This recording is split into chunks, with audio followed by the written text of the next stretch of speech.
Money and bringing somebody home shouldn't be in the same conversation when you're talking to family members.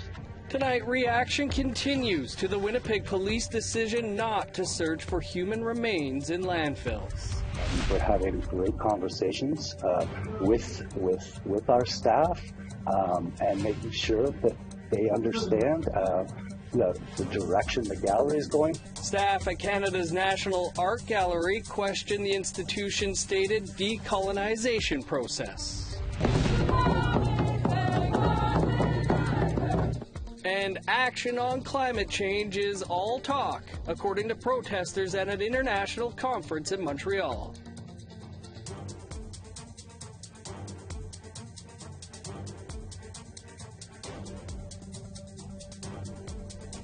Good evening, I'm Dennis Ward. Welcome to APTN National News. The parents of a Métis woman whose remains were found in late September in Saskatchewan are preparing to head to court for the appearances of 8 of the 9 accused in their daughter's death. They're also weighing in on the fight some Indigenous families in Winnipeg are having to bring their loved ones home in the high-profile case involving an alleged serial killer. APTN's Leanne Sanders reports. Bringing somebody home shouldn't be in the same conversation when you're talking to family members. Debbie Gallagher is Megan Gallagher's stepmom. She and Megan's dad, Brian, have become prominent voices for missing and murdered Indigenous women and girls since Megan went missing from Saskatoon in 2020. Learning that the Winnipeg Police Board is leaving it up to members of the Indigenous community to advocate for a search for the remains of victims of alleged serial killer Jeremy Skibicki, Gallagher offered this. You cannot put a price on bringing a loved one home, and to make the families fight for that or try to raise money or beg people is just wrong. Yeah. You know, I'm glad we were never put into that position, but it's, you know, that's part of the investigation is bringing those people home. That's when that's only when the case will truly be closed. Indigenous advocates and family members of Rebecca Contois, Morgan Harris, and Mercedes Myron have been critical of the Winnipeg Police Service for ruling out a further search of an area landfill for remains. Last night, Police Board Chair Marcus Chambers said it should not be up to the board to decide what happens next. It is beyond the scope of, the police in terms of the resources that they have available. But at this point, the board is not the decision maker in terms of what those next steps should be. The Gallaghers see similarities to Megan's case in many other missing and murdered women and girls cases. A retired educator, Brian Gallagher, feels education is a good place to start to ease the state of emergency around MMIWG-2S. And it's to stop breaking children. Police have alleged there was gang involvement amongst the accused in his daughter's case. I think it comes directly with education to children about the realities and being totally brutally honest about it and tell them, what people are doing isn't right. Please don't fall into that trap. There are other ways. We had heroes in the past. We don't have them anymore. Sometimes our heroes are negative role models, and we've got to break away from that. The Gallaghers returned to provincial court in Saskatoon on Friday for the 83rd time, when 8 of the 9 accused will appear on charges in their daughter's death. One woman, Summer Sky Henry, is still being sought on account of first-degree murder. Meanwhile, the families of the missing women in Winnipeg are in limbo while activists protest the inaction by police. Leanne Sanders, APTN National News, Winnipeg. Well, as you see, the chair of the Winnipeg Police Board said this week a search of the landfill where the remains of 2 Indigenous women are believed to be located would have to be done by the Indigenous community themselves. Sandra Delarond is an MMIWG advocate in Winnipeg. She was in our studio today to record an interview for tomorrow's In Focus. Here is some of what she had to say about that. Our statement really solidified because of the comments of the chair of the Winnipeg Police Board, who basically said to the Indigenous people again, you're on your own. the resources that we have are not for you. So we collectively, the MMIWG Implementation Committee, the representative political organizations of chiefs in Manitoba got together and wrote a letter to the federal minister seeking, first of all, the oversight of the United Nations Special Rapporteur on Indigenous issues. Also, resources to conduct a feasibility and a search plan, and resources for the impacted families, and the ability to move on considering the RCMP taking over the not the investigation, but the recovery. And you can catch that interview in its entirety tomorrow afternoon on In Focus at 3 p.m. Eastern Time. Meanwhile, the head of the oldest and largest Indigenous women's organization in Canada says an alleged serial killer in Winnipeg should also be charged with hate crimes. Cora McGuire-Surrett is our guest on an all-new episode of Face to Face tonight, right after this newscast. She says every Canadian should be outraged by the refusal of the Winnipeg Police to search 2 local landfills for human remains. Indigenous women have been discarded of in landfill sites, particularly in Winnipeg. So where was their investment and their strategy to prevent other women from being disposed of within those landfill sites? And we all know that if it wasn't for the fact of their race of being Indigenous, would their response or lack of response actually still apply if it was a non-Indigenous woman? In other news, 2 Mounties have been found not guilty of manslaughter and aggravated assault in the shooting death of an Alberta man. Constable Jessica Brown and Corporal Randy Stenger were charged after the shooting death of Clayton Crawford, northwest of Edmonton in 2018. The jury heard the officers shot Crawford 10 times. The officers approached a pickup at a rest stop that appeared to match the description of one seen leaving the scene of a nearby shooting. The officers testified they fired at Crawford when he tried to flee from the rest stop. Lawyers for the officers argued they acted in self-defense. Well, we always want to hear what you have to say.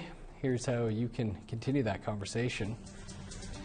You can send your emails to news@aptn.ca or leave a comment on aptnnews.ca. You can also find us on Facebook, Twitter, Instagram, YouTube, and TikTok. And follow APTN News to join the conversation and see our latest stories. It's been a rough few weeks for the National Gallery of Canada in Ottawa. Last month, 4 senior employees were suddenly dismissed without explanation. That included Indigenous art curator Greg Hill, who had been with the gallery for more than 2 decades. Hill is a Mohawk from the Six Nations of the Grand River in Ontario, and he says he was let go for raising questions about the institution's direction on decolonization. APTN's Fraser Needham has that story. It was not the meeting Greg Hill expected. I go into it cold, not expecting anything like that. Actually anticipating a discussion I've been trying to have for a long time, trying to understand how we're working together in the Department of Indigenous Ways and Decolonization, and I was actually a little bit happy to be able to get into this, but it didn't go that way. The Indigenous art curator said within a few minutes he had been told to return his cell phone and his email account would soon be disabled. He had effectively been fired and his unionized position made redundant, and Hill says none of it added up. Like our department is still critically understaffed. It just does not make sense how one could be declared surplus in those kinds of circumstances. Stephen Loft is the new Vice President of the Department of Indigenous Ways and Decolonization, which was created earlier this year. He confirms Hill's position has been eliminated, but says there are more than enough staff on hand to pick up the slack. It's the opposite. We have, as I said, we actually have more people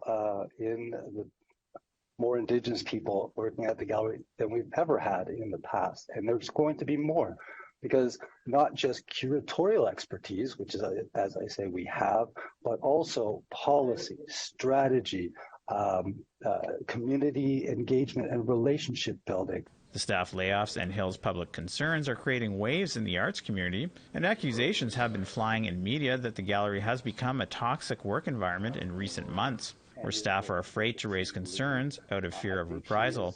But Loft says this is not the case.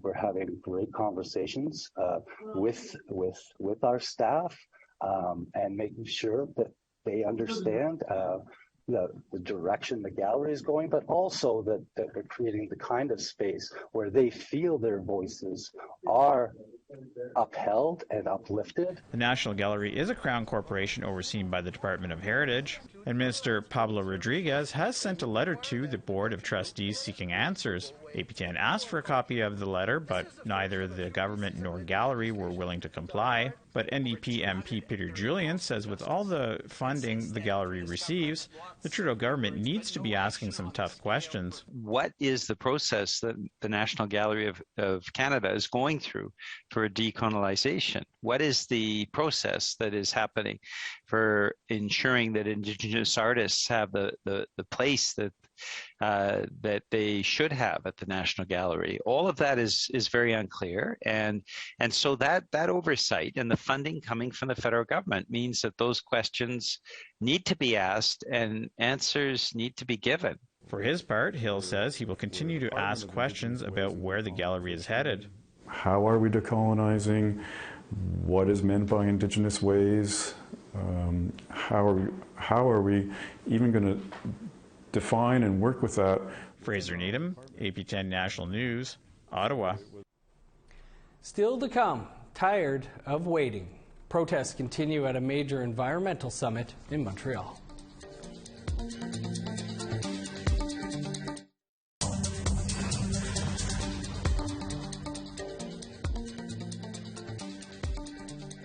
Welcome back. The 12-day COP15 UN conference in Montreal aimed to protect biodiversity is halfway over. Indigenous peoples from around the world are attending, but some say they should have more say at the highest level meetings. Tom Fenario has more. This was not a scheduled performance for the COP15 opening ceremonies, but rather an impromptu protest. Takaya Blaney of the Tla'amin Nation in BC is the drummer on the right. She says she's tired of waiting for the powers that be to address biodiversity loss.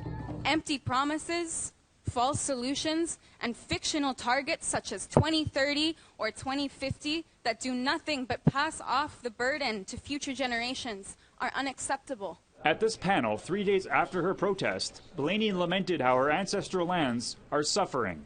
We want our river back. We want our mountains back.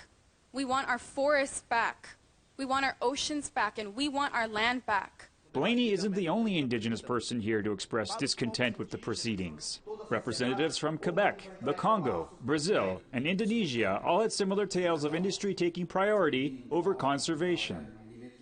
Orpa Yeshua is a Namblong woman from what is now known as West Papua, Indonesia. She became emotional while discussing how deforestation in her territory has led to the endangerment of birds of paradise, as well as her own people. Semua pemimpin negara harus tahu bahwa saya butuh hutan saya tetap lestari. I need my forest. I need my identity. I want acknowledgement of my rights, said Yoshua through a translator. I always say that you have to do all kinds of things to influence change, and protesting in the streets or protesting in meetings is one way of doing it, and the other way is being in the trenches and in the meeting rooms and fighting for single words, Kenneth Deere is Mohawk from nearby Ganawage. He's a former coordinator of the Indigenous Caucus at the United Nations. He says he's seen a lot of progress since his first meeting at the UN in 1987, but it's got a ways to go. What we want is a body that represents Indigenous peoples at the decision-making level. And right now, we're mostly at the lower end of policy making. Deere is optimistic that Indigenous people will one day get a seat at the highest table, but says it's not likely for this meeting. Meanwhile, the federal government announced last week that they will spend $800 million to support 4 Indigenous-led conservation projects across the country. The projects will account for nearly 1 million square kilometers. For many here, that's the bare minimum of what's required. There is nothing that Canada can give us that we are not already born with. I did not come here to beg Canada for recognition. I came here to hold Canada accountable. COP15 will wrap up on December 19th with the goal to have commitments to protect 30% of the world's land and water by 2030.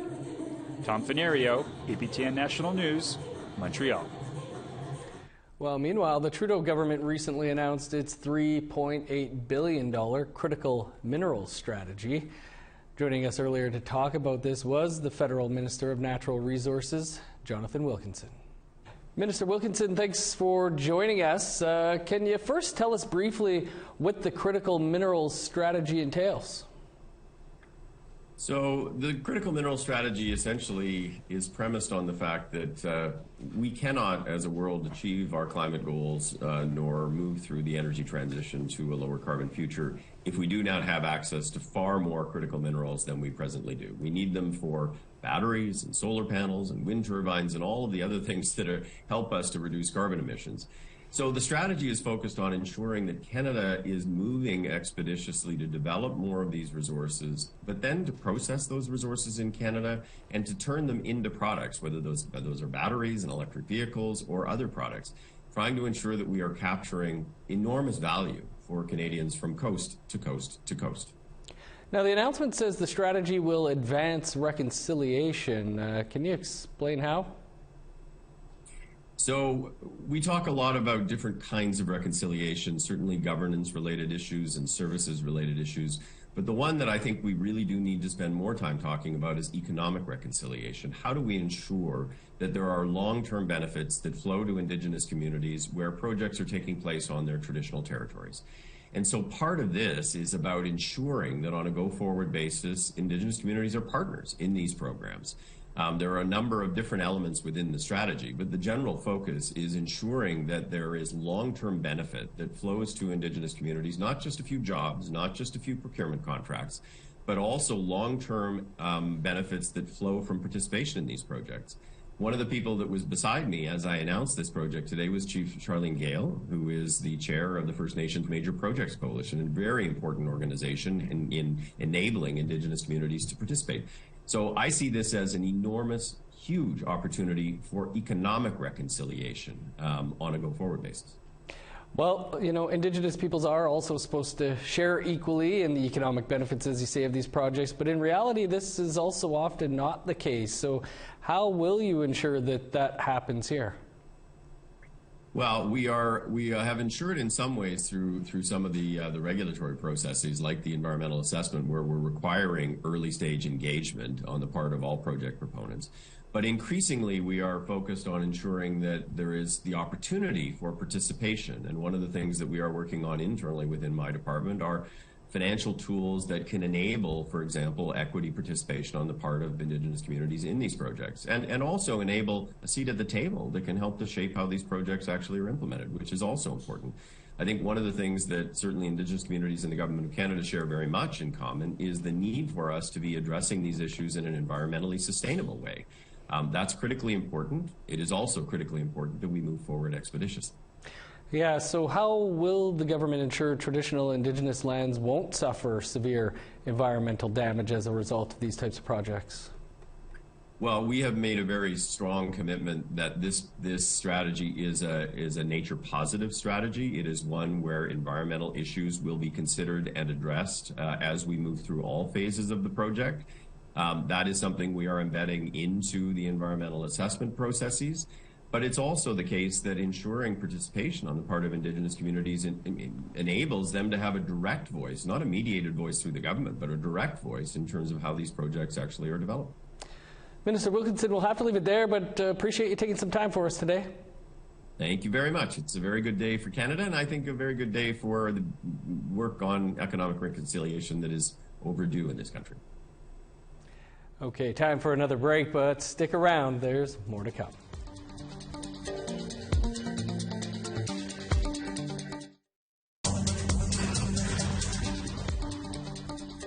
Welcome back. Time now for our photo of the day.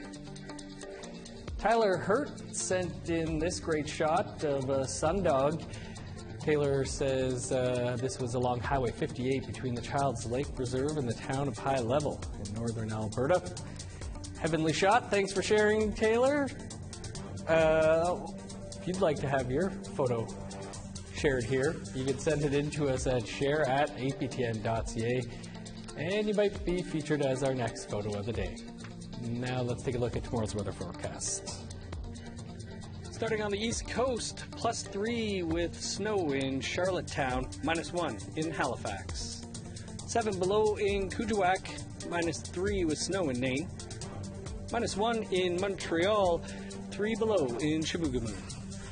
-2 in cloudy in Sault Ste. Marie, a sunny -6 in North Bay. -1 with snow in Thunder Bay, +1 in flurries in Sioux Lookout. -4 for God's Lake, Thompson, and Norway House. 0 with snow in Winnipeg, -2 with snow in Dauphin. -10 with flurries in Regina, 11 below and snow in Saskatoon. -8 with snow in Meadow Lake, 11 below with snow in La Ronge. In northern Alberta, 13 below in Fort Chip, -11 with snow in Fort McMurray. -5 with snow in Edmonton, 10 below and flurries in Lethbridge. Sunny and +5 in Vancouver, 5 above in Victoria. -7 in Prince George and Smithers. 21 below with snow in Old Crow, -3 with snow in Whitehorse. Snow and 13 below in Yellowknife, 19 below with snow in Norman Wells. More snow and 22 below for Sax Harbor, 19 below with snow in Paulatuck. Snow and 16 below in Chesterfield, -21 in Baker Lake, -15 in Resolute, -1 in Pangertown.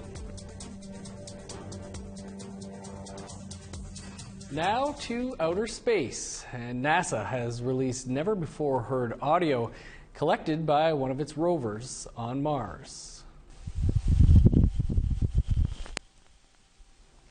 The rover had its microphone on by chance when a whirling dust devil passed overhead last year. The full clip includes not only rumbling gusts of up to 40 km/h winds, but the pinging of hundreds of dust particles against the rover. NASA scientists say it sounds a lot like dust devils on Earth, just quieter. That's because Mars' thin atmosphere makes for more muted sounds and less forceful winds. Sounds like the wind out in the back lane here to me. That's all the time we have for your APTN National News for this Tuesday. For news anytime, you can visit our website, aptnnews.ca. And don't forget to tune in here tomorrow live at 3 p.m. Eastern Time when Daryl puts the homicides of 4 Indigenous women and the police refusal to search for their bodies in focus. It's also the topic on tonight's episode of Face to Face, where our guest is Ontario Native Women's Association Executive Director Cora McGuire-Surrett. And that episode is just moments away. I'm Dennis Ward. Thanks for being with us. Have a great night.